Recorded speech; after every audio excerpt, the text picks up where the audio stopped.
Thank you very much. You know, actually, Geraldine taught me absolutely everything I know about housing, and that's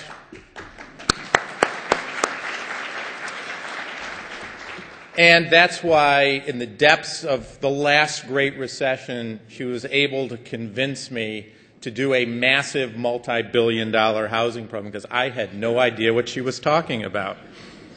It is great to be here today, and I'm thrilled to both be the honoree for CHPC, but also to be your keynote speaker.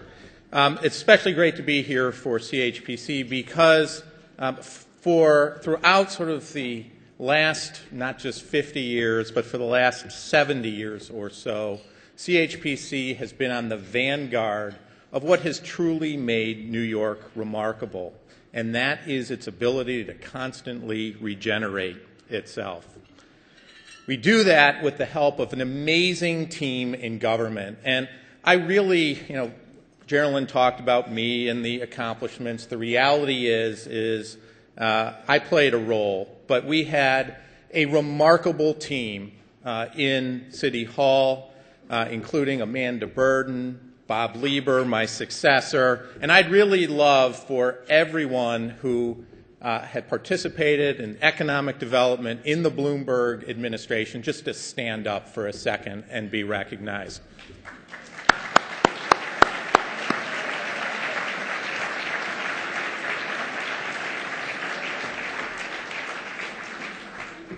I'm also especially humbled to share the honors today here with Senator Schumer and Congressman Rangel.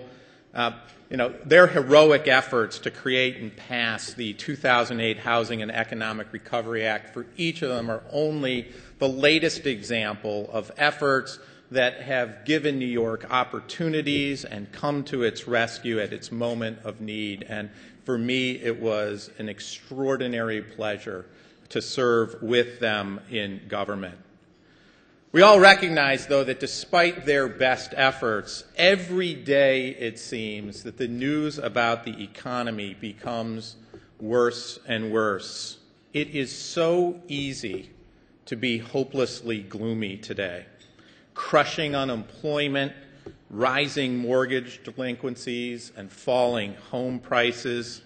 We all know families can't hold on to their most basic possessions, fulfill their most fundamental needs. And the vast decline in American households' net worth mean that those that haven't lost their possessions have almost all been forced to rethink their plans and dreams. The suffering is real, and it's probably going to get worse before it gets better. So you may think it's strange that I may actually be the last optimist. Actually, I talked to the mayor just before coming over here. He still has me on a short leash. And he said, no, he is the last optimist. So I just passed that along from him. Now, part of that is personal experience. I graduated from college during the last Great Recession, started an investment firm 2 months before Black Monday in 1987, became deputy mayor just 3 months after 9/11, and rejoined the private sector just in time to have a front row seat at the biggest economic crisis since the Depression. If you want to know where I'm going next, I will let you know. Somehow, though, things have turned out all right. I survived, my firm thrived, and New York City recovered better after 9/11 than anyone could have imagined.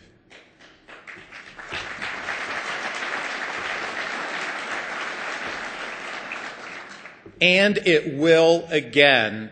In fact, it always has.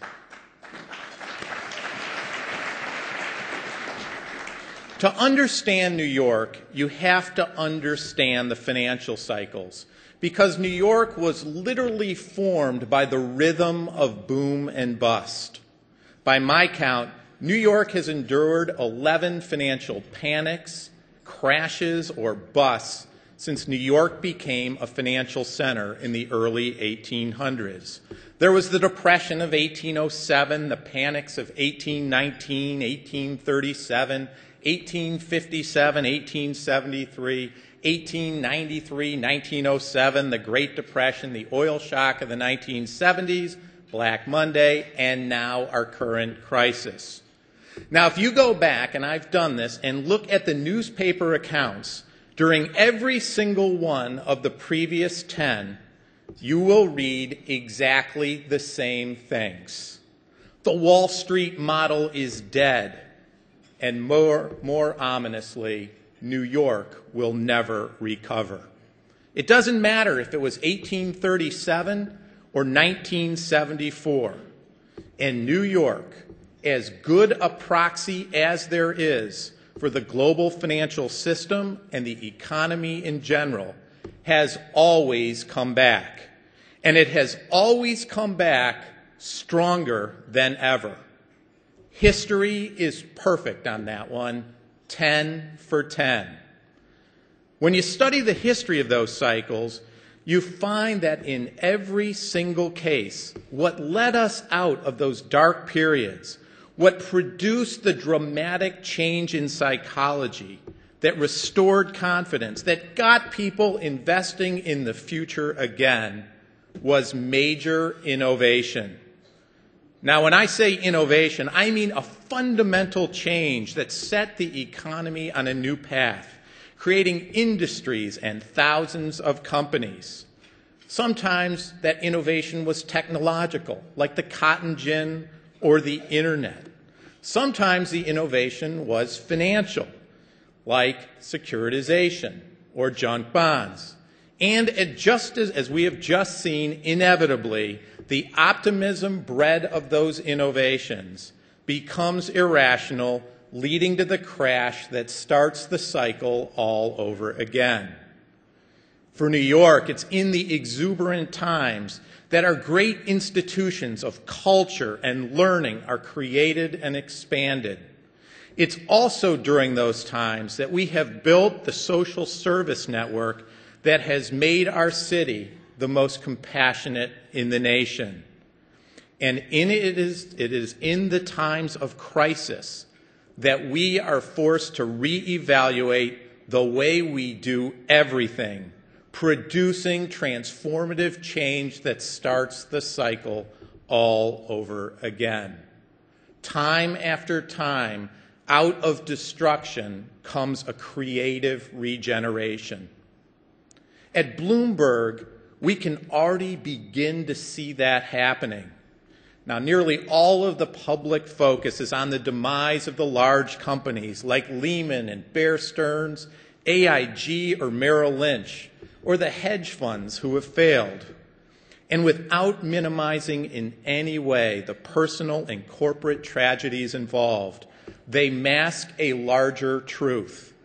The financial system is remarkably dynamic, and it is already in the process of regenerating itself. In the last 6 months, just in the last 6 months, 1,800 new firms have become Bloomberg customers. Most didn't even exist prior to this crisis. Many were started by people who've been laid off by large employers, who have now gone off to try and do something on their own, just the way Mike Bloomberg did 27 years ago when he was fired by Salomon Brothers, a firm that no longer exists in the same form. All across the world, in New York, around the nation, we are seeing smaller players picking up the slack. Regional and small and mid-sized broker-dealers have grown significantly over the past year. Around the world, financial institutions are developing new strategies to capitalize on the dislocation. And most that I've talked to see New York as an essential part of their strategy, if not their home. The best metaphor I can think of to describe this dynamism is that the financial sector is like a forest, and the largest trees are the major institutions. Some may topple, The limbs of some may wither, but from them come dozens of new offshoots, new saplings pushing up, a groundswell of new life. And this process of creative regeneration applies equally well, indeed is a necessity for individuals, not-for-profit groups, companies, and governments. So the question is, what should we be doing now? The first thing is we have to be careful not to make things worse. Of course, in times like this, it's incumbent on all of us to be careful to explore new ways of doing more with less. But when you disinvest to the point where you destroy what makes you unique, when you break the bonds of trust that you have built, then all you're going to do is extend the amount of time that it takes to emerge from this crisis. We've all seen this at work firsthand in New York. In the 1970s, we flirted with bankruptcy, and the city responded by drastically reducing funding for services like police, education, sanitation, and mass transit. The result was devastating. Crime soared, making New York City a global poster child for urban decay. Subway service deteriorated to the point that thousands of trains broke daily. Our parks and streets were littered with graffiti and garbage. Worst of all, as everyone here remembers, tens of thousands of houses were burned and abandoned, leaving entire neighborhoods of empty blocks, drug-ridden lots, and boarded-up windows. The result was people fled in droves. New York City shrunk by 800,000 people during that decade of the 70s, taking their tax dollars with them, and it took us a full generation to get them back. It's no different in the corporate world. Studies show that companies who cut costs too dramatically during economic downturns have far lower growth rates when good times return than companies who take a hit to their profitability but do it in order to keep on investing.